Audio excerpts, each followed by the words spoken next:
Dear Catalina Cladera, President of the Council of Mallorca, dear authorities, dear friends, and it is a real pleasure to see so many people that we meet all over the globe coming here and joining us today in Mallorca.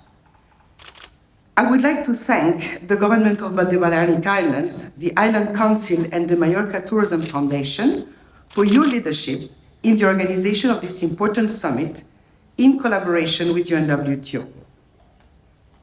This is the second edition, and we hope that to see its third edition next year in 2024 under your leadership. Distinguished guests, colleagues, friends, it is a pleasure to welcome you at the second Destination Summit held under the theme Leading the Transformation.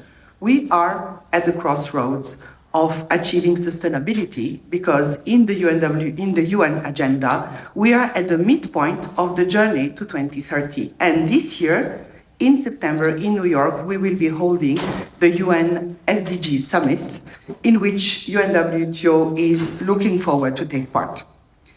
In particular, I want to welcome friends that came from many parts of the globe, from Canada, China, Colombia, Guatemala, Italy, Spain, Portugal, and I forgot Netherlands, and Mexico.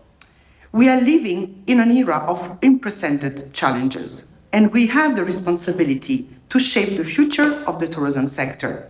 This is a collective work. In 2019, tourism accounted directly for 4.2% of the world GDP. This is direct impact. If we calculate indirect and induced, we estimate that tourism represents 10% because tourism has a very broad value chain. The sector provided 1 out of 10 jobs, and tourism represents 40% of the blue economy before fisheries and maritime transport. That is an aspect that is important to underline.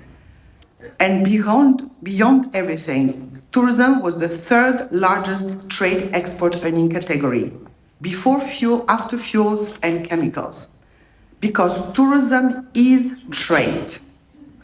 And the fundamental is that we are most and foremost an economic sector. The COVID-19 pandemic has left an incredible mark on the tourism sector, as Madam President was just saying.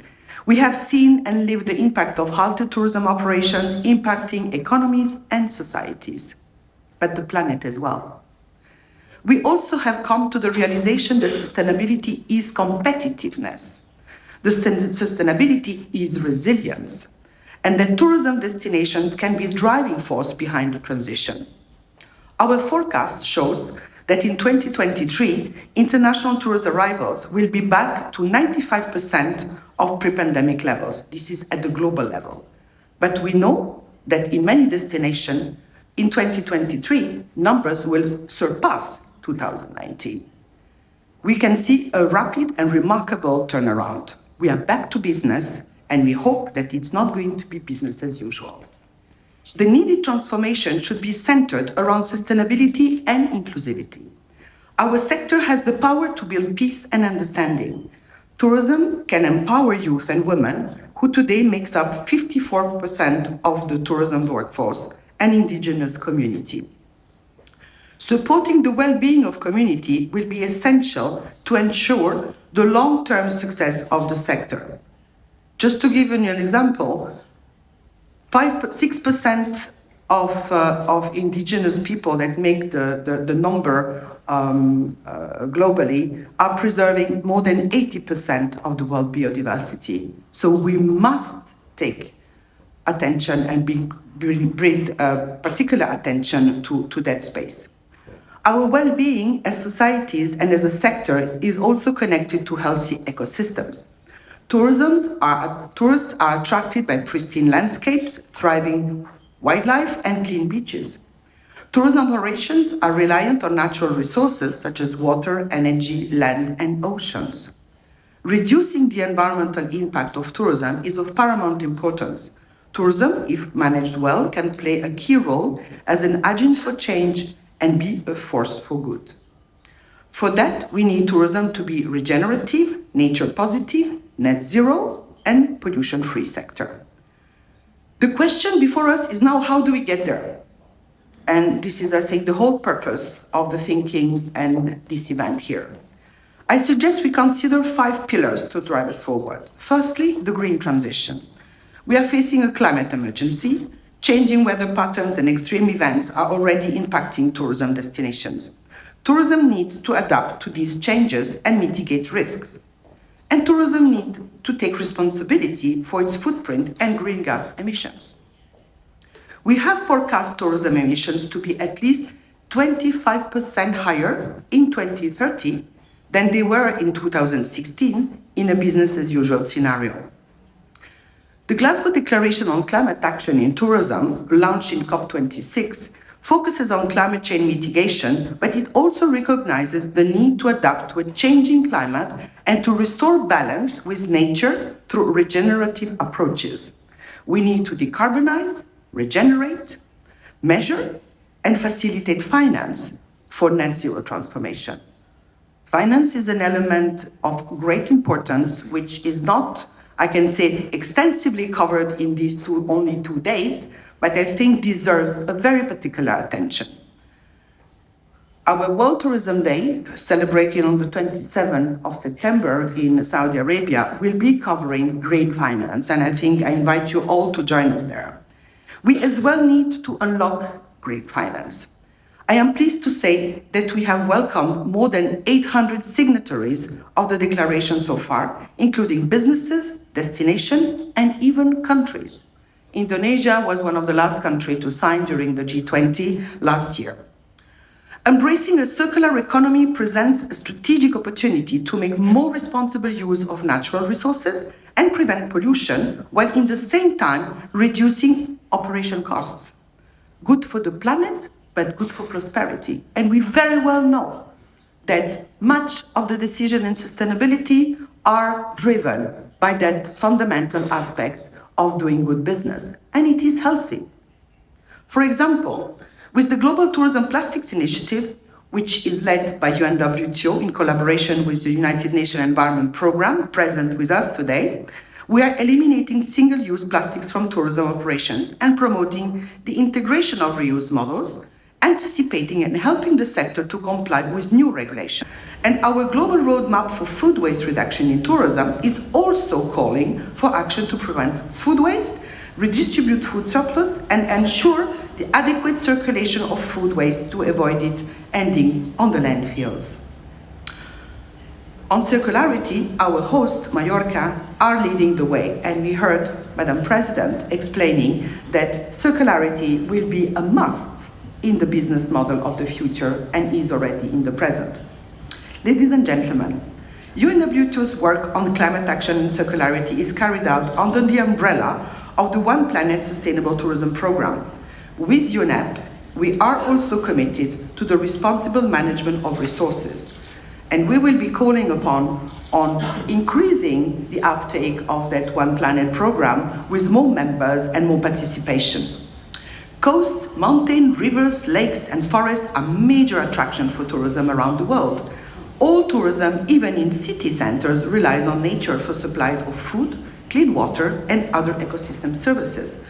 Just last week, I had the honor of making tourism a part of the conversation at the historic UNWTO Water Conference in New York, and some colleagues present here, notably in SHA, were with us. As a global community, we are behind our efforts to achieving Sustainable Development Goals, and the Goal 6, related to water, is one of them. Tourism, with its immense water dependency, has an important role to play in getting us back on track. Our sector has also a wider role to play in protecting our ecosystems. Last December, UNWTO was at the UN Biodiversity Conference, COP15. Here, we launched the Net Positive Tourism Alliance with SHA and WTTC, committing the tourism sector to reverse biodiversity loss and achieve a nature-positive world by 2030.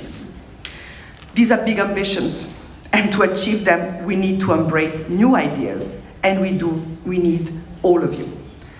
Which brings me to our second priority, the digital transition. Destination businesses and the wider tourism sector, we need to fully embrace new technologies in an inclusive manner, not only for marketing, but as well for accelerating the transition. In this regard, UNWTO has identified potential game changers through our innovation strategy and an ecosystem of startup competition and innovation challenges. Some of them are based here in Mallorca and are already making a real difference. Thirdly, we need to step up tourism skills and employment. And there again, Madam President, I think that you are on top of moving forward on that space. Tourism provides opportunities for people of all backgrounds and build growth to their careers. Tourism can create as well green jobs. It can foster economic activity in places where the alternative opportunity exists, notably in rural areas where 70% of people are facing poverty. But to realize tourism potential, we need to empower youth and marginalized communities with skills for jobs and entrepreneurship.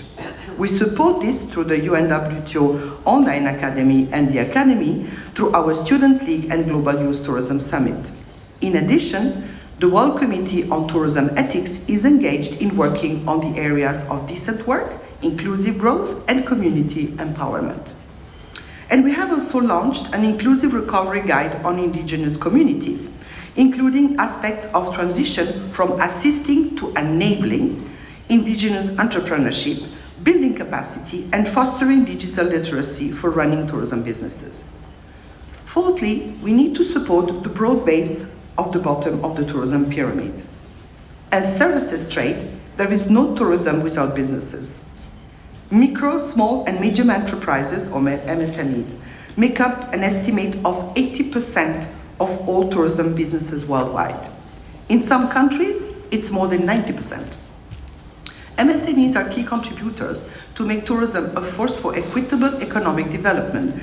They are tourism DNA for direct tourism industry, but as well for other goods and services supplied, stimulated by tourism demand, food and creative industries, to name a few.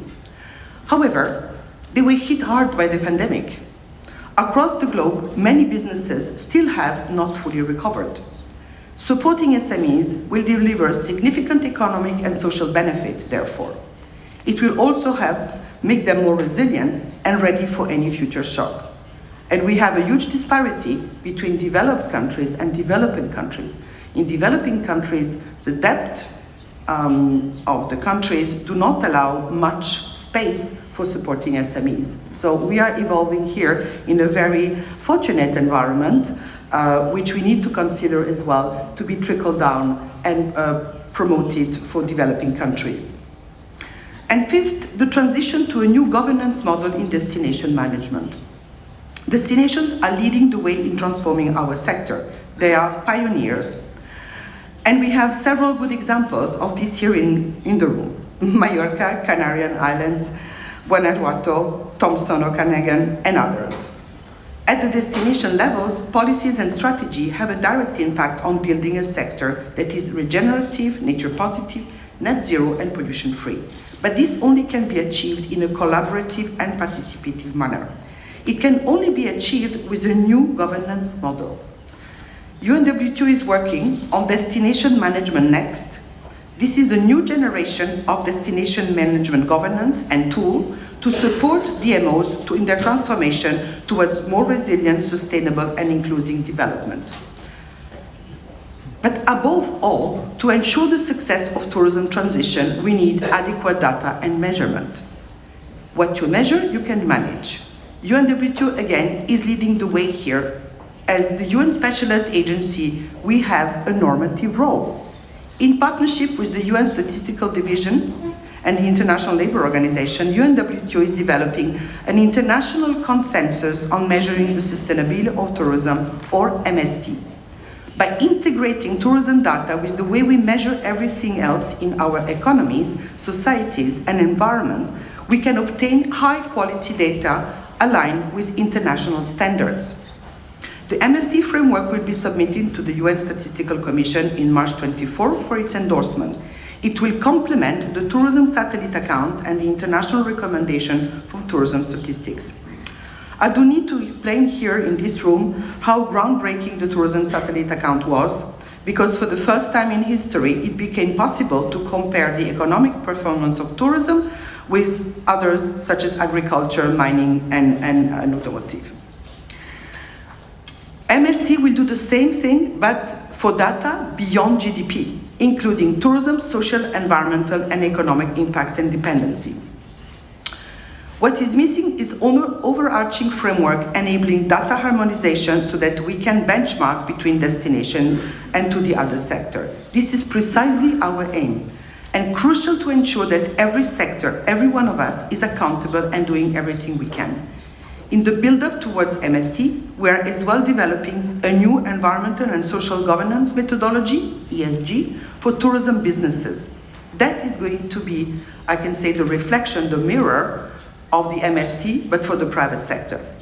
All in all, robust data to ensure that action on the ground really responds to broader policy ambitions. This will enable us to shape the right policies and inspire innovative business models for better tourism governance. I'm proud to say that Spain is playing a leading role in the development of the MST framework. Spain co-chairs the UNWTO Committee on Statistics that launched MST and is also part of the expert group leading the technical work. Spain is currently also developing its first national level MST pilot, and several Spanish regions are already considering pilots. We have as well 6 destinations in Spain that are members of the International Network of Sustainable Tourism Observatory: Mallorca, Barcelona, Canary Islands, Navarra, Malaga, Biscaya, showing the necessary commitment to measure beyond the traditional economic areas and look into nature-related data and the base to evidence. I warmly thank Spain and the Ministry of Industry, Commerce and Tourism for its vision and leadership. Ladies and gentlemen, let me conclude by recalling that transitioning to a sustainable sector for people, prosperity and planet can only be achieved with a holistic vision and collaborative spirit. By prioritizing the sustainable development of tourism, destination can create a better future for all. And now let me wish you an inspiring summit and all the success in our deliberations. Thank you very much.